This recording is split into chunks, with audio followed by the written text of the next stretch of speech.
राजधानी जयपुर से सबसे बड़ी खबर ये कि कल आपनो बजट पेश किया जाएगा। इससे पहले आज बीजेपी विधायक दल की बैठक होने जा रही है और कुछ ही देर में बीजेपी विधायक दल की बैठक शुरू होगी।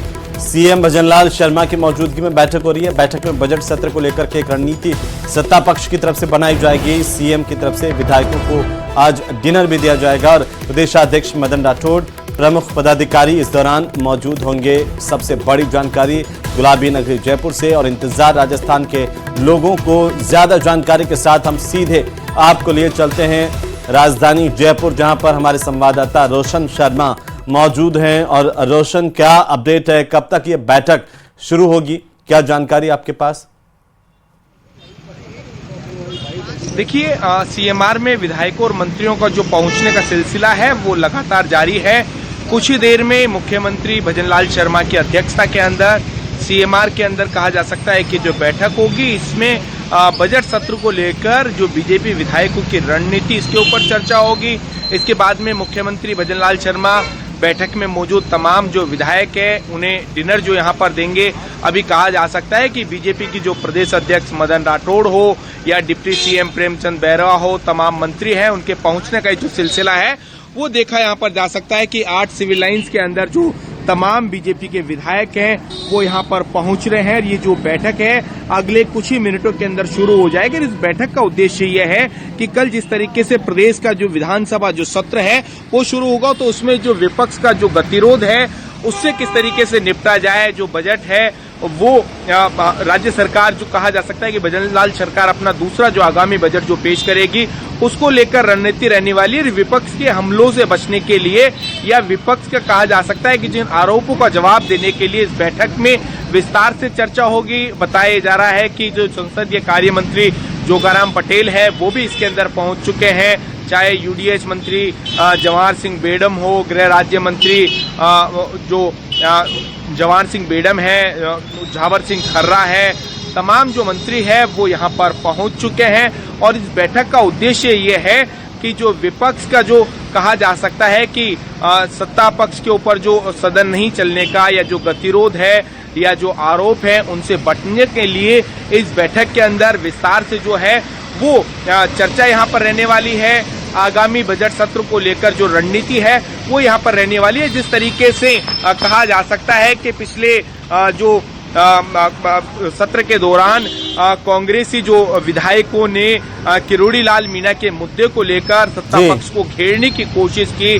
मुख्यमंत्री भजनलाल शर्मा के जब जवाब के ऊपर जिस तरीके से लगातार वो विरोध कर रहे थे तो कुल मिलाकर कहा जा सकता है कि विपक्ष के इन सवालों का जवाब देने के लिए उनके जो कहा जा सकता है कि उनके आरोप है उनसे निपटने के लिए रणनीति के ऊपर जो है इस बैठक के अंदर चर्चा की जाएगी। तमाम जो बीजेपी के कहा जा सकता है कि विधायक है वो इस बैठक के अंदर मौजूद रहने वाले हैं। इससे पहले भी मुख्यमंत्री भजनलाल शर्मा ने तमाम मंत्रियों को स्पष्ट निर्देश दिए थे कि उनके जो विभाग से जो संबंधित जो सवाल हैं उनकी प्रॉपर तैयारी के साथ तमाम जो मंत्री वहीं आए।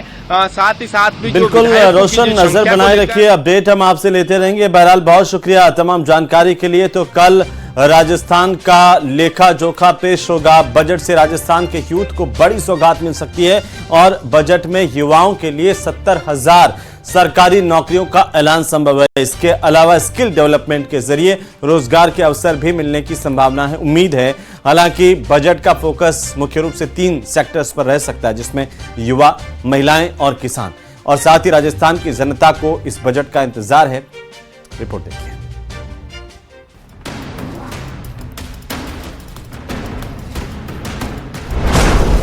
कल पेश होगा राजस्थान का लेखा जोखा। वित्त मंत्री ने बजट को दिया अंतिम रूप।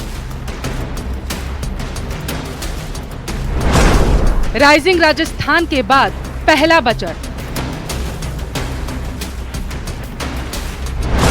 इस बार कई मास्टर स्ट्रोक घोषणाएं संभव। राजस्थान की वित्त मंत्री दिया कुमारी ने बजट को अंतिम रूप दे दिया। इस दौरान की एक तस्वीर भी सामने आई जिसमें टीम फाइनेंस के साथ दिया कुमारी नजर आ रही हैं। राइजिंग राजस्थान के बाद ये पहला बजट होगा, इसलिए जनता की काफी उम्मीदें हैं। बहुत सारे ऐसे सेक्टर हैं जिनमें राजस्थान सरकार बड़ी घोषणाएं कर सकती है। पिछले एक महीने में मुख्यमंत्री भजनलाल शर्मा और वित्त मंत्री दिया कुमारी ने अलग अलग समूहों के साथ में संवाद भी किया है, जनता से फीडबैक लिया और आपको बता दें कि उसका असर भी अब बजट में दिखाई देने की उम्मीद की जा रही है। अलग अलग सेक्टर्स की कई टीमों ने बजट को लेकर के बहुत सारे सुझाव मुख्यमंत्री तक भी भेजे हैं और उनमें से कई सुझाव बजट में दिखाई दे सकते हैं, जिसको लेकर के खुद दिया कुमारी ने भी इसके संकेत दिए हैं। हमारे माननीय मुख्यमंत्री जी के नेतृत्व में प्रधानमंत्री जी के आशीर्वाद के साथ ये डबल इंजन की सरकार राजस्थान में जो है वो एक बहुत अच्छा बजट पेश करेगी और सबके लिए सब कुछ है, बहुत कुछ है। उद्यमियों, टैक्स एक्सपर्ट्स और विशेषज्ञों की टीम की माने तो बजट उम्मीदों से बेहतर होगा। सरकार कुछ बड़े मास्टर स्ट्रोक और बड़ी घोषणाएं भी इस बजट में कर सकती है। डबल इंजन की सरकार का इफेक्ट बजट पर दिखाई देने की भी उम्मीद है। किसान, मजदूर, युवा और महिला वर्ग पर फोकस के साथ इंडस्ट्री के लिए भी कुछ बड़ी घोषणाएं की जा सकती है। इनमें आंगनबाड़ी कर्मचारियों के मानदेय में वृद्धि संभव, सस्ती मेडिकल सुविधा को लेकर भी योजना संभव, उद्यमी महिलाओं के लिए योजना में विशेष छूट संभव है, राजस्थानी लोक कलाकारों के लिए कोई योजना की घोषणा होगी, सोलर को बढ़ावा देने के लिए बढ़ सकती है सब्सिडी, खेलों के विकास के लिए भी कई योजनाएं संभव, महंगाई को कम करने पर विशेष फोकस हो सकता है, वन डिस्ट्रिक्ट वन डेस्टिनेशन को दिया जाएगा बढ़ावा, राजस्थान को ग्लोबल एजुकेशन हब बनाने पर जोर होगा, राजस्व बढ़ाने के लिए भी बजट में कुछ खास हो सकता है, राजस्थान में ही रोजगार सृजन पर जोर दिया जाएगा। निश्चित रूप से किस व्यक्ति को, किस वर्ग को कैसे मजबूती दी जा सकती है, चाहे महिला हो, एससी हो, एसटी हो, सामान्य हो, युवा हो, उन सबको कैसे लाभान्वित किया जा सकता है, उसका पूरा ध्यान रखेंगे। वो श्रेष्ठ बजट होगा और राजस्थान की सारी जनता का विकास करने वाला बजट होगा, यानी सर्वांगीण विकास वाला बजट होगा। बजट से प्रस्तुत होगा, मुझे उम्मीद हम सब लोग कर रहे हैं आपकी तरह कि अच्छा बजट आएगा, जन कल्याणी बजट आएगा और पिछला बजट भी आया था, तो निश्चित रूप से एक अच्छा बजट आने की संभावनाएं सरकार ने बताई है। वहीं राजस्थान के बजट में पहली बार ग्रीन बजट का कॉन्सेप्ट भी देखने को मिल सकता है। पर्यावरण को सहेजने और सुरक्षित रखने के उद्देश्य से ग्रीन बजट संभव है। कैसे हम दिन में बिजली किसानों को 2 टर्म में बिजली दे सकें, प्रसारण तंत्र को कैसे विकसित किया जा सकता है, उसके बारे में भी कुछ घोषणाएं हो सकती है। तो निश्चित रूप से बिजली के तंत्र को सुदृढ़ीकरण करने के लिए बहुत कुछ आने वाले बजट में होने वाला कि अब जो बजट आएगा उसमें राज्य सरकार पिछली बार से भी 1.5 गुना ज्यादा बजट हर इलाके को देगा। विशेष रूप से मैं अपने इलाके की बात करूं तो गंगानगर को दे। पिछले वर्षों में जो अनियोजित विकास हुआ, जिससे कई तरह की समस्याएं शहरी क्षेत्रों में हुई, जिनमें विशेष रूप से सीवरेज और ड्रेनेज और बढ़ते यातायात दबाव, अतिक्रमण, इन समस्याओं पर भी हम विशेष रूप से फोकस कर रहे हैं और आने वाले बजट में इस दिशा में निश्चित रूप से महत्वपूर्ण बजट घोषणाएं होंगी। वहीं फ्री बीज यानी कि बजट में मुफ्त की रेवड़ी बांटने का चलन हो सकता है इस बार खत्म हो जाए, क्योंकि बीजेपी इस कल्चर का विरोध करती आ रही है। फिलहाल बस एक दिन का इंतजार और राजस्थान का लेखा जोखा आपके सामने होगा। Bureau report, news 18 Rajasthan. तो वहीं कैबिनेट मंत्री डॉक्टर किरोड़ीलाल मीणा ने कहा कि आदमी की चाहत बहुत होती है, विधायक बन गया तो मंत्री बन जाऊं, सांसद बन गया तो मंत्री बन जाऊं और मंत्री बन गया तो मुख्यमंत्री बन जाऊं। ये चाहत आदमी को परेशान करती है। मेरी ज्यादा चाहत बढ़ गई तो मेरी शांति भंग हो जाएगी, मैं शांत हो जाऊंगा। ये बातें डॉक्टर किरोड़ीलाल मीणा ने कल करौली में एक कार्यक्रम में कही हैं। मैं एमएलए बन गया तो मंत्री बन जाऊं, एमपी बन गया तो मंत्री बन जाऊं, एमएलए बन गया, मंत्री बन गया तो मुख्यमंत्री बन जाऊं। ये चाहत आदमी को परेशान करती है।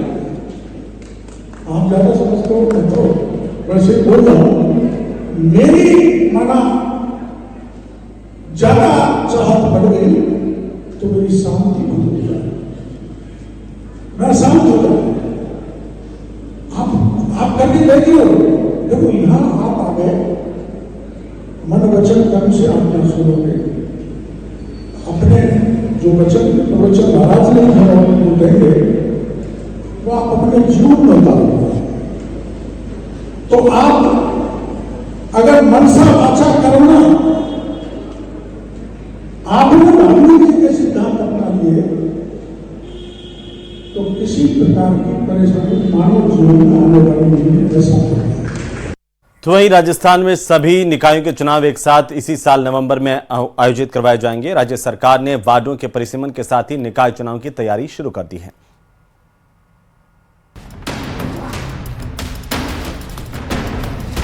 देश के 152 और राजस्थान के 10 नगरीय निकायों में सिटी सर्वे नक्शा की शुरुआत हो गई है। स्वायत्त शासन विभाग मुख्यालय में मंत्री झाबर सिंह खर्रा ने प्रदेश के 10 शहरों के सिटी सर्वे अभियान का शुभारंभ किया। पायलट प्रोजेक्ट के तहत प्रदेश के भिवाड़ी, किशनगढ़, ब्यावर, सवाई माधोपुर, जैसलमेर, पुष्कर, बहरोड, बगरू, नाथद्वारा, नवलगढ़ में पहले चरण में सिटी सर्वे करवाने की शुरुआत की है। Digital India land record modernisation कार्यक्रम के तहत प्रदेश के निकायों में ये सिटी सर्वे कराया जाएगा, जिससे संपत्तियों के सटीक सीमांकन की जानकारी मिल सकेगी।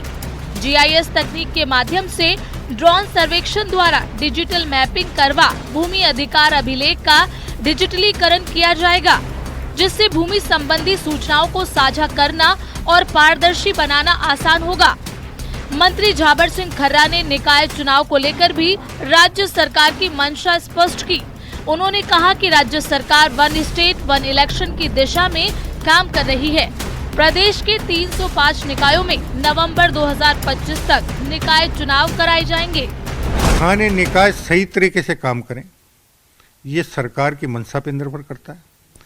और वर्तमान राजस्थान सरकार का, माननीय मुख्यमंत्री जी का, हम सबका एक ही सोच है कि हमारे नगर निकाय जितने भी हैं वो जनहित में, शहर के नियोजित विकास के लिए और वहाँ की समस्याओं के स्थायी समाधान के लिए निरंतर काम करते रहें और उसमें सफल। तो वहीं इस दौरान विपक्ष पर हमला करते हुए कहा कि पूर्ववर्ती राज्य सरकार ने राजनीतिक हित के लिए जयपुर, कोटा, जोधपुर में 2-2 नगर निगम बनाए। ये सरकार एक शहर में एक निगम बनाएगी। जयपुर, जोधपुर और कोटा में 2-2 नगर निकाय स्थापित करने का जो गत सरकार का निर्णय था, वो राजनीतिक लाभ लेने की दृष्टि से और अपने लोगों को व्यक्तिगत लाभ देने की दृष्टि से लिया गया था। इससे इन शहरों को कोई लाभ नहीं मिला, उल्टा नुकसान हुआ है। अब हम इस निर्णय को जनहित में वापस एक निकाय करने का निर्णय ले रहे हैं।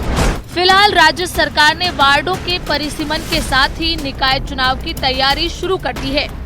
ये प्रक्रिया पूरी होने के बाद वार्डों का पुनर्गठन किया जाएगा। इसके बाद नए सिरे से वोटर लिस्ट बनेगी।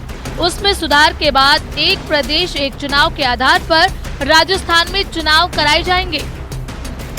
जयपुर से रोशन शर्मा की रिपोर्ट। तो वहीं पीसीसी चीफ गोविंद सिंह डोटासरा पर बीजेपी ने पलटवार किया। बीजेपी के प्रदेश प्रवक्ता पंकज मीणा ने कहा कि 2018 से 23 तक डोटासरा शिक्षा मंत्री रहे। इस दौरान शिक्षा व्यवस्था का सत्यानाश हुआ और लूट खसोट का काम शिक्षा विभाग में हुआ। उन्होंने कहा कि अंग्रेजी शिक्षा के लिए कोई आधारभूत ढांचा तैयार नहीं किया गया था। अंग्रेजी स्कूल खोलने के नाम पर भ्रष्टाचार मचाया गया। भजनलाल सरकार शिक्षा विभाग में क्रांतिकारी परिवर्तन कर रही है। राजस्थान का दुर्भाग्य था कि 2018 से 23 में गहलोत सरकार के नेतृत्व में डोटासरा जी शिक्षा मंत्री बने थे।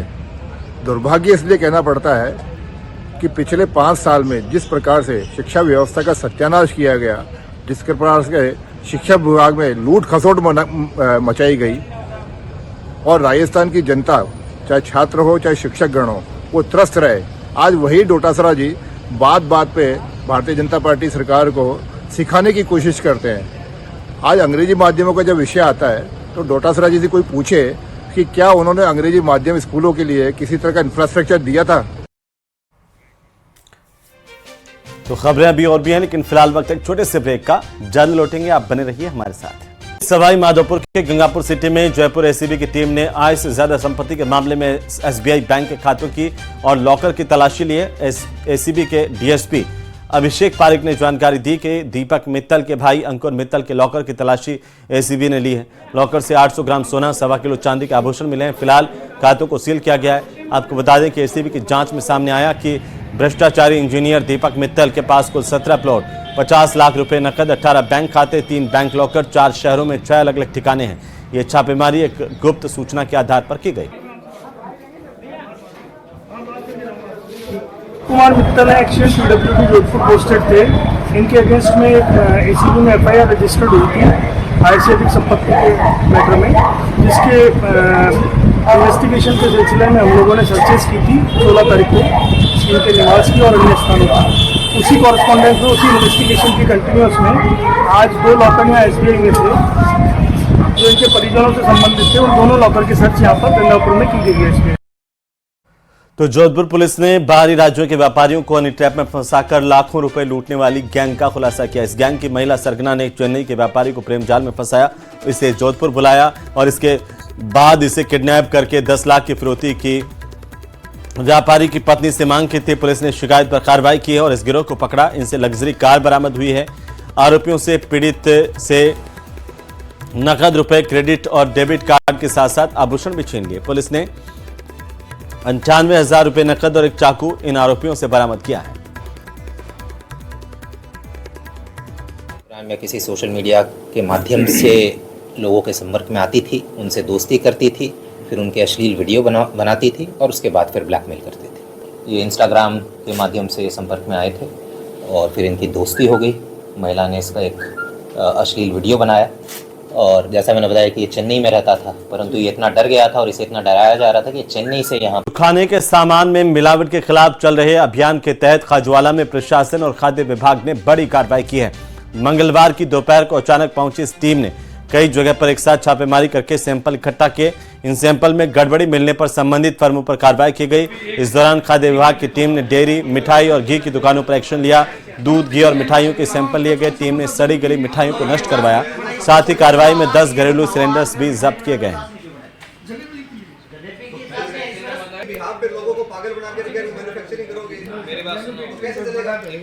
तो जयपुर शहर जिला कांग्रेस कमेटी की ओर से जयपुर शहर जिला कांग्रेस कमेटी के अध्यक्ष आर तिवारी ने नगर निगमों के एकीकरण और वार्डों की संख्या को कम करने का विरोध किया है।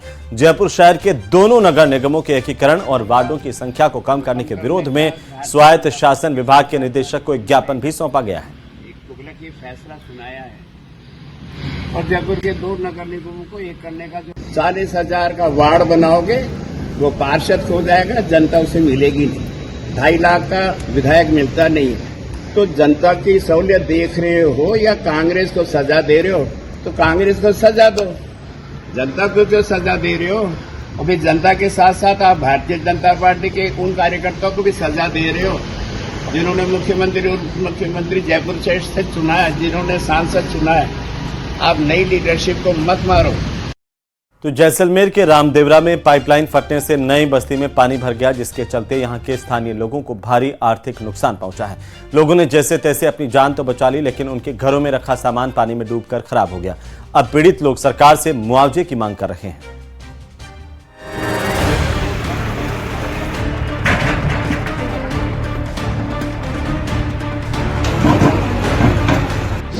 रामदेवरा के लोगों की प्रशासन से गुहार।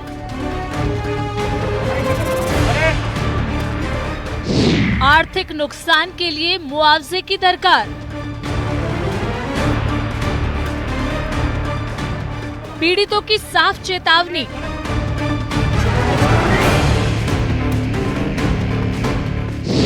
मुआवजा न मिलने तक नहीं होने देंगे काम। जब तक हमको मुआवजा नहीं मिलेगा हम यहाँ से धरने से नहीं उठेंगे। रामदेवरा पाइपलाइन फटने के बाद नई बस्ती में जो बाढ़ जैसे हालात बने थे वो अब सामान्य हो गए हों, लेकिन उसके निशान यहाँ रहने वाले लोगों को आर्थिक रूप से तोड़ गए हैं। पानी भले ही उतर गया हो, लेकिन घरों में रखा सामान पूरी तरह खराब हो चुका है। अब पीड़ित प्रशासन से मुआवजे की मांग कर रहे हैं। साथ ही जिम्मेदार अधिकारियों के खिलाफ कार्रवाई की भी मांग हो रही है। इसमें हमारा बहुत नुकसान हुआ है। घरेलू सामान था, कुछ नहीं बचा, अचानक पानी आ गया और घर के बच्चे बाहर रात भर बाहर रहे। मेरे घर में घरेलू सामान के अलावा 50 क्विंटल गुआर था और गायों का चारा था, गाय वगैरह सब बाड़ा वगैरह पानी से भर गया। घरेलू सामान कुछ भी नहीं बचा, आर्थिक नुकसान बहुत हो गया हमें। कुछ घरेलू इलेक्ट्रॉनिक सामान भी थे, सभी नष्ट हो गए। और हमारे प्रशासन से यही निवेदन है कि जब तक हमको मुआवजा नहीं मिलेगा हम यहाँ से धरने से नहीं उठेंगे। हमें तो मुआवजे की मांग है हमारी तो पहले।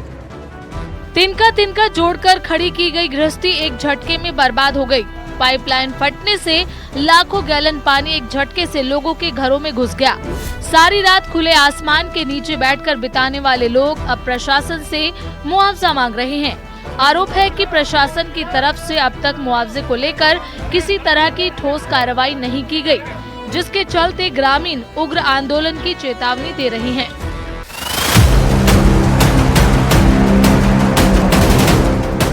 देर रात नहर परियोजना अधिकारी तुषार शर्मा मौके पर पहुंचे। उन्होंने ग्रामीणों को समझाने की कोशिश की, लेकिन गांव वालों का साफ कहना है कि जब तक उचित मुआवजा नहीं मिलेगा तब तक परियोजना की लाइन चालू नहीं करने देंगे। ज्यादा मात्रा में पानी निकलकर और यहाँ आसपास के जो भी 4-5 घर है उसमें बहुत अधिक नुकसान हुआ है, जिसमें 5 से 6 फीट पानी भर गया था। आज भी अभी तक भी प्रशासन द्वारा कोई कार्रवाई नहीं की जा रही है। जब नहर विभाग वालों को बोला गया तो उन्होंने बोला कि ये तो कलेक्टर साहब द्वारा मुआवजा दिया जाएगा, जबकि गलती नहर विभाग वालों की है तो उनके खिलाफ सख्त से सख्त कार्रवाई होनी चाहिए, जो इसके कारण ये इतनी बड़ी घटना हुई। घरों में भरा पानी तो निकल गया, लेकिन पीछे छोड़ गया है अपने निशान।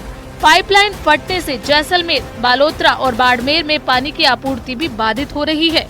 पीड़ित परिवारों को समझाने की कोशिश की जा रही है, लेकिन उनका साफ कहना है कि जब तक मुआवजा नहीं मिलेगा तब तक पाइपलाइन शुरू नहीं होने देंगे। जैसलमेर से न्यूज़ 18 राजस्थान के लिए सावलदान रत्नू की रिपोर्ट।